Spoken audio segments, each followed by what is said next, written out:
Ça, c'est la règle de vie. Ô vous qui avez cru, craignez Allah. Et que chaque âme regarde ce qu'elle a avancé pour demain. Et c'est ça l'interaction qu'on a avec notre foi. Le fait de lui demander des comptes. Pas à chaque fois que ton âme te réclame quelque chose, tu le fais. Et d'ailleurs, fait partie de la voie des célèbres qui, ils faisaient quoi? Ils châtiaient leur âme. Lorsque celle-ci était désobéissante, alors ils la châtiaient.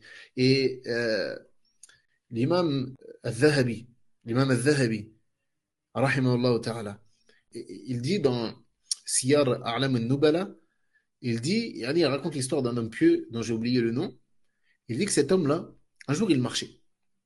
Un jour, il marchait. Et il a vu une maison. Il a vu une maison immense, très belle, etc. Il n'avait jamais vu d'aussi belle maison de sa vie. Et il s'est dit à lui-même, quand est-ce que cette maison-là, elle a été construite? Quand est-ce que cette maison-là, elle a été construite? Et il s'est dit cela lui-même. Taïb, est-ce que nous, lorsqu'on entend cela, est-ce qu'on voit un mal dans cette question-là? Là, comme ça, on ne voit pas de mal. Mais chez les Salafs, ils réprouvaient, et d'ailleurs en islam, c'est réprouvé de rentrer dans des choses qui ne te regardent pas. يقول النبي صلى الله عليه وسلم من حسن إسلام المرء تركه ما لا يعنيه. Fait partie du bon islam de la personne, le fait qu'elle délaisse ce qui ne la regarde pas.